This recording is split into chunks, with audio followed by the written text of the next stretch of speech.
1999 October மாதம் அமெரிக்காவின் Maryland மாநிலத்தில் உள்ள பார்க்கிட்ஸ்வில் என்ற சிறிய ஊருக்கு அருகில் இருக்கும் ஒரு அடர்ந்த பயங்கரமான காடு, பிளாக் ஹில்ஸ் காடு என்று அழைக்கப்படும் அந்த இடம் பல நூற்றாண்டுகளாக உள்ளூர் மக்களை பயமுறுத்திக் கொண்டிருந்த ஒரு மர்ம புராணத்தின் மையம்.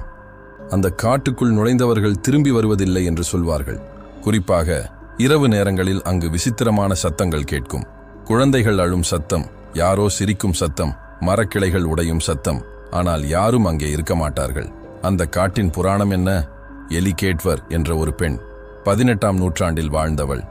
ஊர் மக்கள் அவளை ஒரு சூனியக்காரி என்று குற்றம் சாட்டினார்கள். 7 குழந்தைகள் அந்த காட்டில் காணாமல் போனார்கள். எல்லாரும் எலி கேட்வர் தான் காரணம் என்று நம்பினார்கள். அவளை காட்டுக்குள் துரத்தி விட்டார்கள். அங்கேயே அவள் இறந்து போனாள்.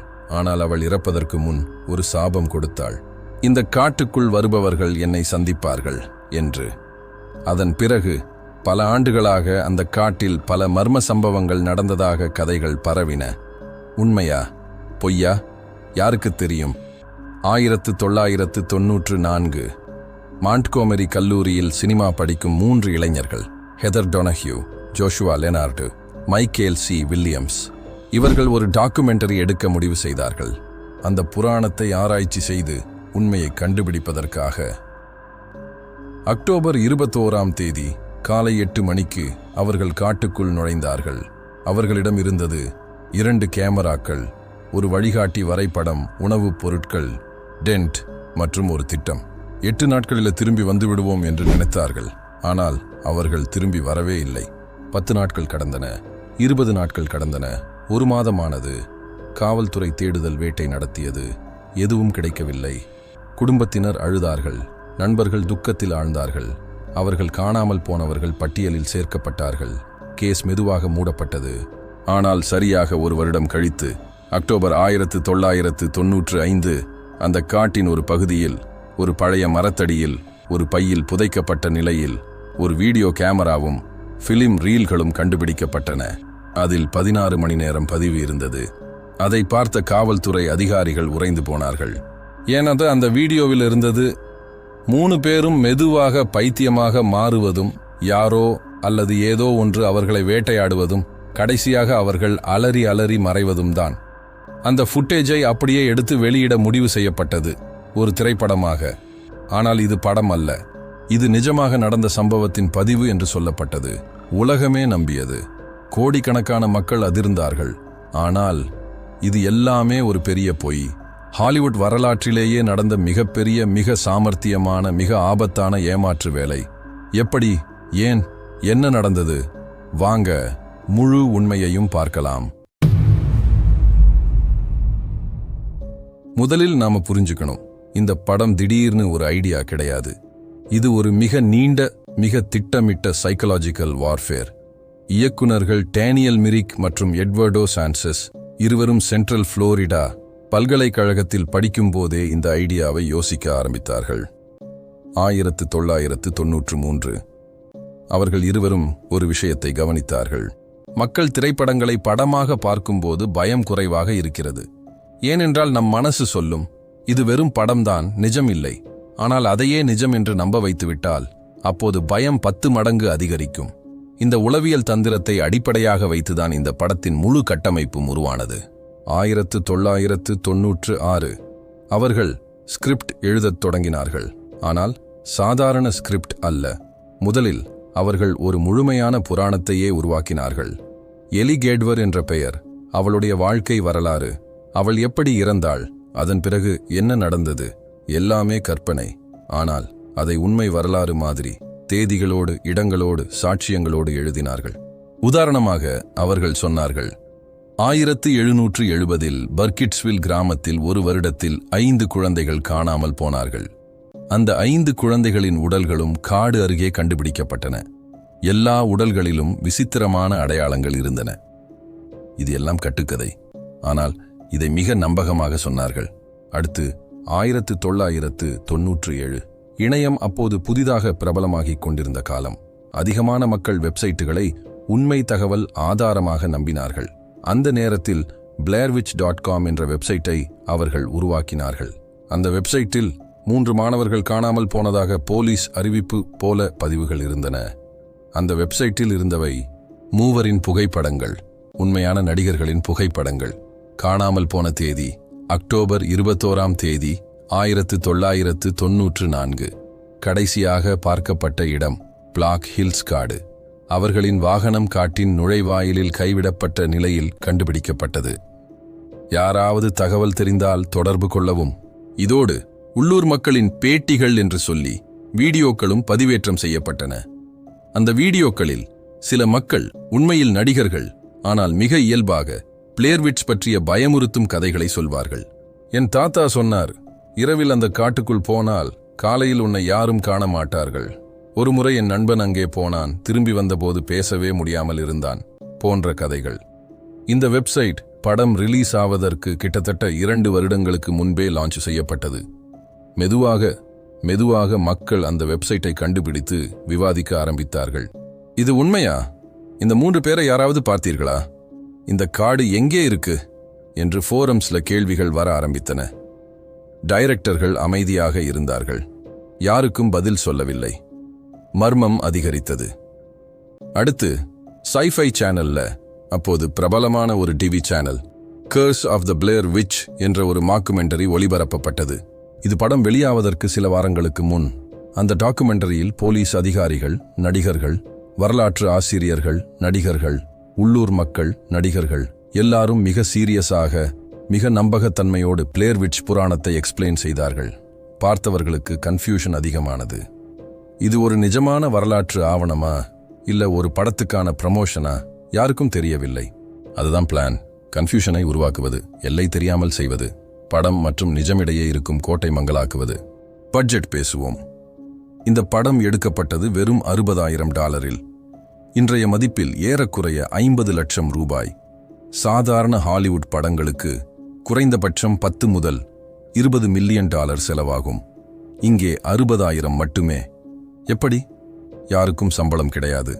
நடிகர்கள் மூவருக்கும் ஒரு நாளைக்கு வெறும் $25 மட்டுமே கொடுக்கப்பட்டது. அதுவும் படம் முடிஞ்சப்புறம். க்ரூ மெம்பர்ஸ் மொத்தம் 5 அல்லது 6 பேர் மட்டுமே.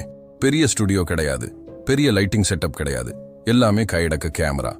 ஒன்று ஷானி ஹேண்டிகேம், மற்றொன்று 16 மில்லிமீட்டர் பொலெக்ஸ் ஃபிலிம் கேமரா. அவ்வளவுதான். படப்பிடிப்பு நடந்தது 8 நாட்களில். ஆம், நீங்கள் சரியாகத்தான் கேட்டீர்கள், 8 நாட்கள். 1998 அக்டோபர் மாதம். அந்த 3 நடிகர்களும் மேரிலாந்து காட்டுக்குள் அனுப்பப்பட்டார்கள். அவர்களுக்கு கொடுக்கப்பட்டது 2 கேமராக்கள், ஒரு தோராயமான வரைபடம், ஒரு GPS. ஆனால் அது அவர்களுக்கு சரியாக வேலை செய்யவில்லை என்று சொல்லப்பட்டது. சில நாட்களுக்கான உணவு, ஒரு டென்ட் மற்றும் ஒவ்வொரு நாளும் அவர்கள் என்ன செய்ய வேண்டும் என்பதற்கான குறிப்புகள். ஸ்கிரிப்ட் இல்லை, முழு வசனங்கள் எழுதப்படவில்லை. நடிகர்களுக்கு கதையின் பெரிய திசை மட்டும் சொல்லப்பட்டது. நீங்கள் ஒரு ஆவணப்படம் எடுக்கப் போகிறீர்கள். பிளேர் விட்ச் பற்றி மக்களை பேட்டி காண்பீர்கள். காட்டுக்குள் போவீர்கள். ஆனால் நீங்கள் வழி தவறுவீர்கள். பயங்கரமான விஷயங்கள் நடக்கும். இவ்வளவுதான். ஒவ்வொரு நாளும் காலையில் டைரக்டர்கள் ஒரு குறிப்பை ஒரு இடத்தில் மறைத்து வைப்பார்கள். அந்த இடத்தின் GPS கோஆர்டினேட்ஸ் நடிகர்களுக்கு கொடுக்கப்படும். அவர்கள் அந்த இடத்துக்கு போய் அந்த குறிப்பை எடுப்பார்கள். அதிலிருக்கும், இன்று நீங்கள் இந்த திசையில் நடக்க வேண்டும். ஒரு பழைய கல்லறையை தேடுங்கள். அங்கே ஏதோ ஒரு விசித்திரமான விஷயத்தை நீங்கள் கண்டுபிடிப்பீர்கள். அதை பற்றி பேசுங்கள், பயப்படுங்கள். இப்படி ஒவ்வொரு நாளும் ஒரு புதிய சவால். நடிகர்கள் என்ன சொல்வது, எப்படி ரியாக்ட் பண்றது, எல்லாமே அவர்களுடைய ஸ்பான்டேனியஸ் ரெஸ்பான்ஸ். அதனால்தான் அந்த உரையாடல்கள் மிகவும் இயல்பாக, நிஜமாக தெரிகின்றன. நீங்கள் ஒரு ஸ்கிரிப்டட் படத்தில் பார்க்கும் பாலிஷ்ட் வசனங்கள் இல்லை. மாறாக stuttering, confusion, real frustration, real fear எல்லாமே உண்மையானவை. இன்னொரு முக்கியமான விஷயம், நடிகர்களுக்கு அவர்களின் உண்மையான பெயர்களே கதாபாத்திரங்களுக்கு கொடுக்கப்பட்டது. ஹெதர் டொனஹியூ படத்திலும் ஹெதர் டொனஹியூ தான். ஜோஷுவா லெனார்டு படத்திலும் ஜோஷ் தான். மைக்கேல் சி வில்லியம்ஸ் படத்திலும் மைக் தான். இது ஏன்? பார்வையாளர்களுக்கு இன்னும் அதிக கன்ஃபியூஷன் கொடுக்க, இவங்க நடிகர்களா இல்ல உண்மையான மாணவர்களா என்ற கேள்வியை உருவாக்க. மேலும் படத்தில் காட்சி சீக்வென்ஸ் என்பது குரோனலாஜிக்கல் ஆர்டரில் படமாக்கப்பட்டது. முதல் நாள் காட்சிகள் முதல் நாளில், 2ஆம் நாள் காட்சிகள் 2ஆம் நாளில். இதனால் நடிகர்களின் உடல் சோர்வு மன அழுத்தம், பசி, தூக்கமின்மை எல்லாமே படத்தில் படிப்படியாக தெரியும். முதல் நாள் அவர்கள் சந்தோஷமாக எனர்ஜெட்டிக்காக இருப்பார்கள். கடைசி நாள் முழுக்க முழுக்க உடைந்து போய் பயத்தில் நடுங்கும் நிலையில் இருப்பார்கள். இது எல்லாமே ரியல் டிரான்ஸ்ஃபர்மேஷன். இப்போது வருவோம் படத்தின் மிக முக்கியமான, மிக கான்ட்ரவர்ஷியலான பகுதிக்கு. அந்த 8 நாட்களில் அந்த 3 நடிகர்களுக்கும் என்ன நடந்தது? எவ்வளவு உண்மை, எவ்வளவு நடிப்பு? முதல் நாள் அக்டோபர் 21. பர்கிட்ஸ்வில் ஊருக்கு அருகில் ஒரு சிறிய பகுதியில் உள்ளூர் மக்களை பேட்டி காண்பது. இது ஸ்கிரிப்ட் செய்யப்பட்டது. அந்த மக்கள் எல்லாரும் நடிகர்கள். ஆனால் ஹெதர், ஜோஷ், மைக் இவர்களுக்கு இது முன்கூட்டியே தெரியாது. அவர்கள் உண்மையிலேயே பேட்டி எடுப்பது போல நினைத்தார்கள். அந்த மக்கள் பயமுறுத்தும் கதைகளை சொன்னார்கள். அந்த காட்டுக்குள் போகாதீங்க, 7 குழந்தைகள் காணாமல் போனார்கள், இரவில் விசித்திரமான சத்தங்கள் கேட்கும். ஹெதர் மற்றும் மற்றவர்கள் சிரித்தார்கள். அவர்கள் இன்னும் கான்ஃபிடென்ட்டாக இருந்தார்கள். இது வெறும் கதைகள்தான் என்று நினைத்தார்கள். 2ஆம் நாள் காட்டுக்குள் நுழைந்தார்கள். ஆரம்பத்தில் எல்லாம் சரியாக இருந்தது. சூரிய ஒளி இருந்தது. பறவைகள் சத்தம் போட்டன. அவர்கள் நடந்தார்கள், பேசினார்கள், கேமராவில் படம் பிடித்தார்கள். மாலையில் ஒரு இடத்தில் டென்ட் அமைத்தார்கள். இரவு சாப்பிட்டார்கள், தூங்கினார்கள். எல்லாம் நார்மல். 3ஆம் நாள் இங்குதான் விஷயங்கள் மாற ஆரம்பித்தன. அவர்கள் காலையில் எழுந்தபோது டென்ட்டுக்கு வெளியே சில விசித்திரமான அடையாளங்களை கண்டார்கள். சில கல்கள் ஒரு வட்டமாக அடுக்கப்பட்டிருந்தன. மரக்கிளைகளால் செய்யப்பட்ட சின்ன சின்ன உருவங்கள், ஸ்டிக் ஃபிகர்ஸ், மரங்களில் தொங்கிக் கொண்டிருந்தன. யார் அவைகளை வைத்தது? எப்போது? இரவில் யாரோ வந்திருக்கிறார்களா? உண்மை, டைரக்டர்கள் இரவில் ரகசியமாக வந்து அந்த விஷயங்களை அரேஞ்ச் செய்தார்கள். ஆனால் நடிகர்களுக்கு தெரியாது. அவர்கள் உண்மையிலேயே கன்ஃபியூஸ்ட், ஸ்கேர்ட் ஆனார்கள். ஹெதர் கேமராவில் பதிவு செய்தார். இது என்ன? இதை யார் செஞ்சது? நாம தூங்கும்போது இங்கே யாரோ வந்திருக்காங்களா? அந்த குரலில் இருந்த அதிர்ச்சி, குழப்பம் முழுக்க உண்மை. 4ஆம் நாள் உணவு குறைய ஆரம்பித்தது. டைரக்டர்கள் திட்டமிட்டபடி ஒவ்வொரு நாளும் அவர்களுக்கு கொடுக்கப்படும் உணவின் அளவை குறைத்தார்கள்.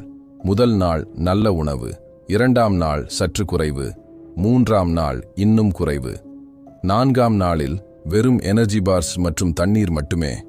நடிகர்கள் பசியால் வாடினார்கள். அவர்களின் முகங்களில் களைப்பு தெரிந்தது. அவர்கள் எரிச்சலாக மாறினார்கள். உடல் ரீதியாக வலுவிழந்ததோடு மன ரீதியாகவும் அழுத்தம் அதிகரித்தது. வழி தெரியவில்லை. GPS சரியாக வேலை செய்யவில்லை. அவர்கள் ஒரே இடத்தில் வட்டம் போட்டுக் கொண்டிருப்பது போல உணர்ந்தார்கள். நாம எங்கே போயிட்டு இருக்கோம்? இது சரியான திசையா? நாம திரும்பி போகலாமா? இந்த கேள்விகள் அவர்களிடையே சண்டையை உருவாக்கின. 5ஆம் நாள் இரவு நேரங்களில் பயங்கரமான சத்தங்கள் கேட்க ஆரம்பித்தன. இது மிக முக்கியமான தருணம். டைரக்டர்கள் மற்றும் சில க்ரூ மெம்பர்கள் நடிகர்கள் தூங்கும்போது தொலைவில் இருந்து பல்வேறு சத்தங்களை எழுப்பினார்கள். குழந்தைகள் அழும் சத்தம், யாரோ சிரிக்கும் விசித்திர சிரிப்பு, மரக்கிளைகள் உடையும் சத்தம், யாரோ நடந்து வருவது போல, தூரத்தில் ஒரு பெண் கத்துவது போல, யாருடைய குரல்னு தெரியாது, டென்ட்டை யாரோ தட்டுவது போன்ற சத்தம். நடிகர்கள் பயந்து விழித்தெழுந்தனர். கேமராவை எடுத்து வெளியே பார்த்தார்கள். இருட்டில் எதுவும் தெரியவில்லை. ஆனால் சத்தங்கள் தொடர்ந்தன. ஹெதர் அழுதார். ஜோஷ் கோபமாக கத்தினார், யாரு அங்கே? வெளியே வா. மைக் பயத்தில் நடுங்கினார். இந்த அனைத்து உணர்ச்சிகளும் ஸ்கிரிப்டட் அல்ல, நிஜமான பேனிக். 6ஆம் நாள் முழு மன உளைச்சல். ஜோஷ் மற்றும் மைக் இடையே கடுமையான சண்டை. வழி தெரியாமல், பசியோடு, தூக்கமில்லாமல், பயத்துடன் அவர்கள் ஒருவரையொருவர் குற்றம் சாட்டினார்கள். உன்னாலதான் நாம வழி தவறிட்டோம். நீ சரியா மேப் படிக்கலை. நீதான் எல்லாத்தையும் மங்கிட்ட. இந்த வாக்குவாதங்கள் கேமராவில் பதிவானது. இது ஸ்கிரிப்ட் செய்யப்படவில்லை. நிஜமான ஃப்ரஸ்ட்ரேஷன் வெடித்தது. 7ஆம் நாள் காலையில் ஜோஷ் காணாமல் போனார். ஆம், டைரக்டர்கள் ரகசியமாக ஜோஷுவா லெனார்டை அழைத்துச் சென்றார்கள். ஹெதர் மற்றும் மைக்கிற்கு என்ன நடந்தது என்று தெரியவில்லை. அவர்கள் அவரை தேடி கத்தினார்கள். ஜோஷ், ஜோஷ், எங்கே போயிட்ட? பதில் இல்லை. அவர்கள் பதட்டத்தில் காட்டுக்குள் ஓடினார்கள். அவரை கண்டுபிடிக்க முயன்றார்கள். ஆனால் அவர் இல்லை. இரவு. ஹெதர் மற்றும் மைக் மட்டும் டென்ட்டில். அப்போது வெளியில் ஜோஷ் கத்துவது போன்ற சத்தம் கேட்டது. ஆனால் அது ரெக்கார்டிங். டைரக்டர்கள் ஏற்கனவே ஜோஷின் குரலை பதிவு செய்து ஸ்பீக்கர்ஸ் மூலம் பிளே செய்தார்கள். ஹெதர் அழுதார். மைக் திகைத்தார். அவனுக்கு ஏதோ ஆயிடுச்சு, நாம் அவனை காப்பாத்தணும். அவர்கள் பயத்தில் உறைந்தார்கள். 8ஆம் நாள் கடைசி நாள் டைரக்டர்கள் ஒரு GPS குறிப்பை அனுப்பினார்கள். அந்த இடத்தில் ஒரு பழைய கைவிடப்பட்ட வீடு இருந்தது. உண்மையில் அது படப்பிடிப்புக்காக முன்கூட்டியே கண்டுபிடிக்கப்பட்ட இடம். ஹெதர் மற்றும் மைக் அந்த வீட்டுக்குள் நுழைந்தார்கள்.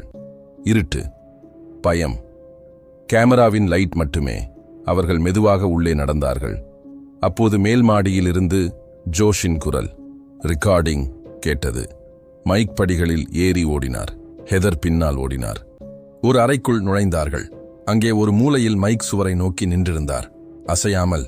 ஹெதர் கத்தினார், மைக், என்ன பண்றே? என்னடா இது? திடீரென கேமரா கீழே விழுந்தது. திரை இருண்டது. அலறல் சத்தங்கள். அவ்வளவுதான். படம் முடிந்தது. இந்த கடைசி காட்சியில் மைக் சுவரை நோக்கி ஏன் நின்றார்?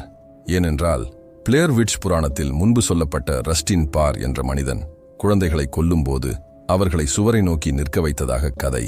இது படத்தின் தொடக்கத்தில் சப்டிலாக மென்ஷன் செய்யப்பட்டது. கடைசி காட்சியில் மைக் அதே நிலையில் நிற்கிறார். அதாவது பிளேர் விட்ச் அல்லது ரஸ்டின் பார் அல்லது ஏதோ ஒரு சக்தி அவனை கட்டுப்படுத்துகிறது என்ற உணர்வு. பார்வையாளர்களுக்கு ரத்தம் உறைந்தது. ஆனால் இந்த மாபெரும் வெற்றியின் பின்னால் ஒரு இருண்ட பக்கம் இருக்கிறது. அந்த 3 நடிகர்களுக்கும் நடந்தது என்ன?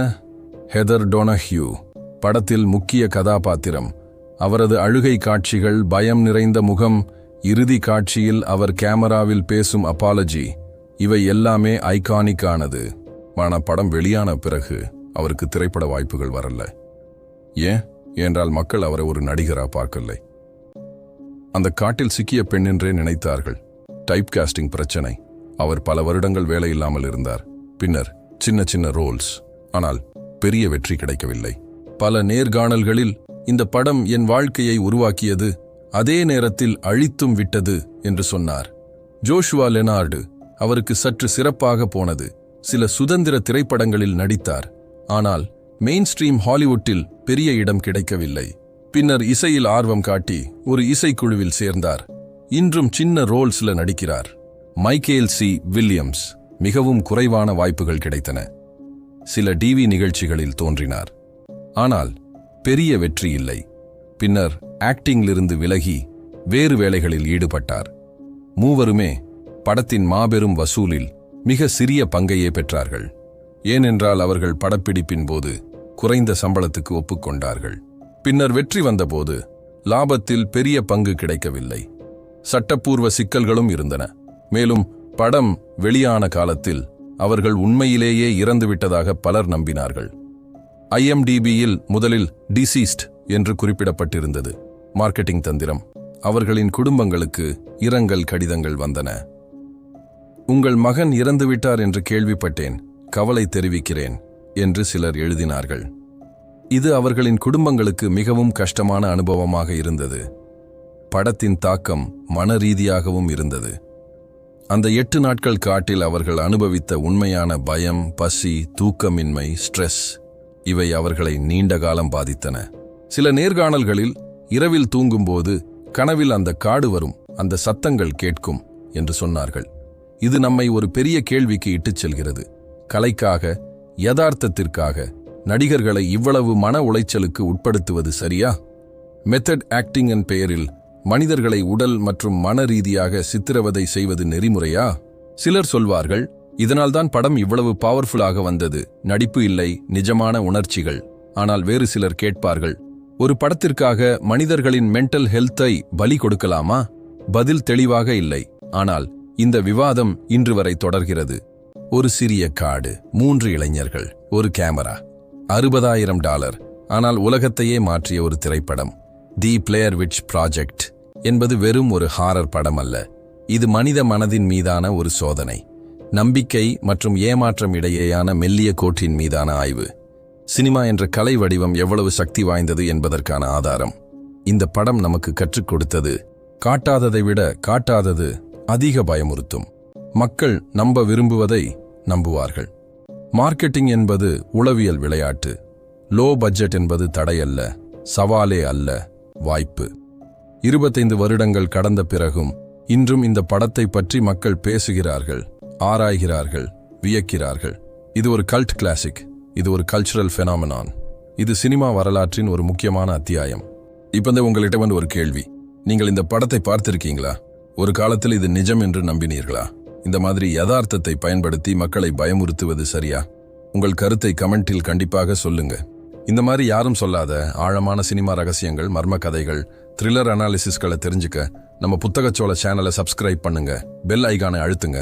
அடுத்த வீடியோவில் இன்னொரு உலகையே திரும்பி பார்க்க வைத்த சினிமா சம்பவத்தோடு உங்களை சந்திக்கிறேன். இது புத்தகச்சோலை. கீப் வாட்சிங், கீப் கொஸ்டினிங், ஸ்டே சேஃப்.